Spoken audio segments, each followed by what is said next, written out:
I'm here to talk about Beyond 15, the contours of sustainable development. I think before we talk about this, it's really important to understand what the Millennium Development Goals have achieved. They have been drafted in 2000, and since then, I think a lot of achievement has happened in the area of poverty alleviation, elementary education, maternal health, infant mortality, HIV communicable diseases, gender equity, environmental degradation, and global partnerships. To think of looking at the next agenda, 2015, I think it's important that we look at the context. In the context, we have to understand there are new realities, there's a new normal, there are new configurations. Some of the countries have attained different shapes thanks to global transitions, thanks to country-specific transitions, new relationships. There are, of course, new kids on the block, emerging economies, and also certain new technologies that will change the face of the earth. Well, the new reality is here. All of us have been talking about it. We are living in an urban millennium. It's the century of the city. A case in point is India itself. Currently, we are 30% urbanized with almost 350 million people living in cities. That almost constitutes the population of the United States now. Look at 2030, we're going to be 600 million. A simple example is the city that we are living in today has been built for 0.5 million people, but today we are 12 million people. That's the kind of rapid urbanization, and this is the new reality that the coming development agenda has to factor in. Now, what is the new normal? The new normal is, unfortunately, schizophrenic. Most of the cities are today looking like schizophrenic cities with a lot of prosperity on one side and equal amount of poverty on the other side. This is unfortunately the new normal today. What are the new configurations the world is experiencing? The country-specific transitions have been happening. Just give a simple example about India. India has been experiencing 5 very important transitions, and I've listed about 4. India is going through urban transition, where obviously most of us are living in cities today. India is going through demographic transition. Surprisingly, the death rate and the birth rate of India have stagnated. So we will have a lot of bankable assets with us, young people. Look at the economic transition that India is experiencing. India has distinctly moved away from the agrarian economy to the knowledge economy. In the year 1950, agriculture contributed almost 52% of the gross domestic product, but now it is contributing just 13.5%. So there is a distinct and a very strong shift towards knowledge economy.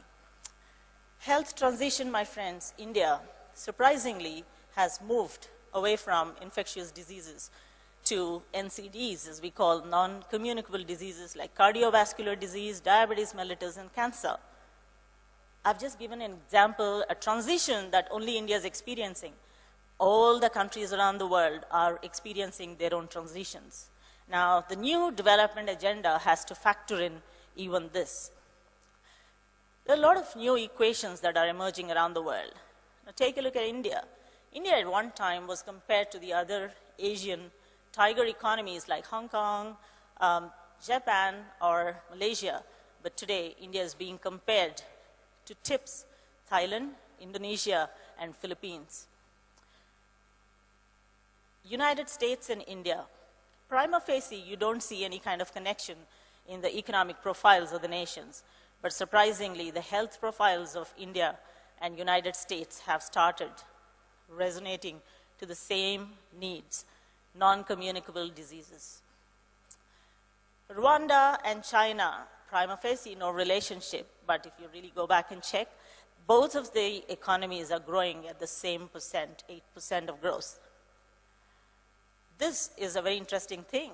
Most of the economies around the world have started looking at new asset class. Rwanda's development is completely attributed to the new asset class that the country has discovered, and that is women. Well, so what are the implications of this changed context on the new development agenda that is beyond 2015? Perhaps we have to revisit our assumptions, rethink our strategies, and reconfigure our programs. Now, to me, it is prima facie a simple agenda. I think the new agenda is going to be city-centric, and it has to remove the disparities in the socio-economic conditions. So we have to look at social cohesion, promote participatory and inclusive governance, and foster sustainable development. In other words, we are saying, let's remove the schizophrenia. We are saying, let there not be so much of disparity among people living there. So equity becomes the most important part of the next goal that we're going to articulate for the world. So how do we propose to do that? Well, I am very optimistic, and this is a purely personal perspective that I'm presenting in front of you.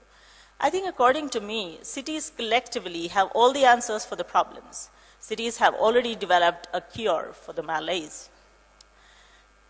We know that cities have been economic engines of growth, they have been hubs of entrepreneurship and innovation. But what has been happening in the last 15 years, since the first announcement of Millennium Development Goals in 2000, in the last 15 years, cities have built a lot of knowledge. Now today they are repositories of knowledge, and they have built a whole lot of assets that are intangible and invaluable. They will come and rescue us when we want to remove the disparities and inequity in the society. Now let me give you a quick look about what it looks like. I think the cities around the world have conceived, incubated, built, nurtured, and tested many a technology. They have tested many an innovation. They have become test beds for new age thinking. Look at governance reforms. If you have seen a lot of improvement in Rwanda's economy, is because of governance reforms that allowed it more participatory, that included women in development. Many of the cities are looking at digital infrastructure as a great leveler and a participatory tool. Smart solutions. On a daily basis, there are smart solutions that are going to make life easy for people who are marginalized. There's a smart solution for water supply, there's a smart solution for sanitation, for removing gridlocks, for preventing rapes, and that is happening mostly in the squatter settlements. There are smart solutions all the time. Even as we speak, they're getting built everywhere. Sustainable design. I think cities around the world have been really experimenting with sustainable designs, and today, the world has access to the best of class designs of net zero buildings. And also, some of the fantastic designs I have seen are in the area of low cost housing. So it's definitely useful to bring in equity. Innovations. Friends, I think in the last 2 decades, we've seen a whole lot of innovation, product innovation, process innovation, just call them anything, but they have been transforming the lives of people. Social media, another useful, extremely useful infrastructure that has been changing the lives of people. People who never had a voice today have one. Human capital is getting created all the time that understands the problems. Big data. Big data, my friends, is considered to be the biggest asset that any government can have today.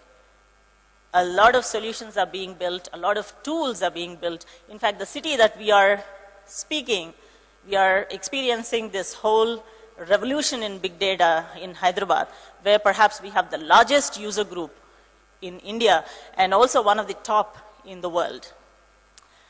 Well, cities have sustainable urbanism and smart urbanism coexisting today, so we can solve our problems with either technology or with a good design. Innovation has become commonplace. Most of the cities have been experiencing innovation, and this is up for takes. There is this innovation to prevent oneself from falling into the pothole. Unfortunately, in Hyderabad couldn't get value out of that because someone passed away on the first day of Metropolis, falling here. But this innovation exists in some other part of the world. We have solutions right now, but they are inaccessible. And the next urban agenda has to really understand how to access those solutions available. We have some of the best designs. A net zero building can be absolutely without technology. It can also build bioskins. It can capitalize on natural sunlight. Now we have equity is brought in by use of broadband and also connections. Now look at this, the largest video wall that talks about a command and a control center. To a lot of people, this might look like high-end technology, but friends, if you really go deeper and see, this is actually solving the problems of the marginalized and the poor. What is it doing? It is preventing accidents. Most of the time, accidents in developing countries happen because there is no pedestrian walkways. So people who are really poor, cannot really afford vehicles, are the victims of accidents. And this control and command center is actually helping them. It is also helping a lot of rape victims and molestation. Where do they happen? They happen mostly in squatter settlements. So high-end technology, but addressing the needs of the marginalized and the poor. So we have all the solutions. The cities are developing the solutions for the next urban agenda. What you see here is a straddle bus in China. This really looks high-end. But friends, you must understand that this is a public transportation. And when we talk about public transportation, it is nothing but, again, a platform that talks about equity. There's data deluge. Data is all over the world. And as I told earlier, most of the countries are really using the power of big data. And now I know, in fact, some of us are really working on path-breaking tools in life sciences. Affordable healthcare can be given if we really know how to use big data. So big data solutions are being built on all parts of the world. They will be up for grabs very soon. So the marginalized, the poor people, the squatter settlements, all of them can be mainstreamed if we really know how to use the power of big data. So cloud is another platform where I've seen very small entrepreneurs with absolutely no money have been using cloud infrastructure of others. I've seen there's no time to talk about the innovations that have taken place in Thailand or in a Gangam district or maybe in a maker space in Columbus. There's no time. Smart grids. Smart grids, the effort is basically to lessen the losses in transmission and distribution. And if you conserve that energy, it can be certainly given to the poor people. Crime analytics. We are really advancing in India. Personally, in my own office, we have set clusters of Hadoop, and we know how to really process terabytes of data just to understand the footprint, the digital footprint of a criminal or a terrorist. And the target of those people will be normally those who don't have resources. So this is a tool for inclusion again. Gigabit per second broadband. It's an experiment of Google, but I know people have really done fantastic things with this. Open data. This is commonplace occurrence in other parts of the world, but India has also thrown up its data open on 8th August last year, which is a great thing. So people like you, techies sitting in the audience, can really hope to build applications that can really help every citizen in the city. Crowdsourcing has been mastered. Prototypes are available for taking. So the assets are built, but they're not accessible right now. So historically, we believed in collaborations. But friends, I think in the next development agenda, we have to go beyond collaborations and we have to look at co-creation. This is very important because to me, the last 15 years I've been in this area, and I know that collaborations mean just signing of MOUs and just some jaunts around the world, but co-creation is more serious. What is important also is to understand the clusters of collaboration, my friends. I'll give a simple example. India was trying to solve the problem of traffic, accident deaths, and they started studying what's happening in Stockholm. And to me, Stockholm is not an example to be studied for India, simply because we just don't match. Now take a look at this. The cluster for collaboration is something we need to understand. The countries that are highlighted account for more than 50% of deaths because of road accidents. This has come out of deep analysis. And there are tools to do this deep analysis and deep sensing. And once that is done, these countries can collaborate and come out with protocols to really prevent accidents and save lives. Well, the best practice tours that people talk about all the time, to me, we have to go beyond best practice tours. I think we should start looking at immersion programs, programs that really make you feel what the problems are and how could solutions be arrived at. Well, the last slide is about vitals. If we are talking about a sustainable development agenda, my friends, the three cornerstones are simple: sustainable economic development, environmental protection, and equity. These are the three cornerstones. But interestingly, our cities have developed even tools to monitor the vitals, like how doctors have tools to monitor the vitals like blood pressure, temperature, and heart rate. We have tools. We have urban observatories that really compare and contrast. There's a huge opportunity, my friends. The Internet of Things is much talked about, but to me, the next urban agenda should talk about the Internet of minds, hearts, and hands, because we have been endorsing what we call as collective action, where more hearts to resonate to the development needs, more minds to meditate on solutions, and more hands that shape the contours of urban agenda. Thank you very much. And they can share and exchange on good learning on urban issues. So it's a platform to share. It's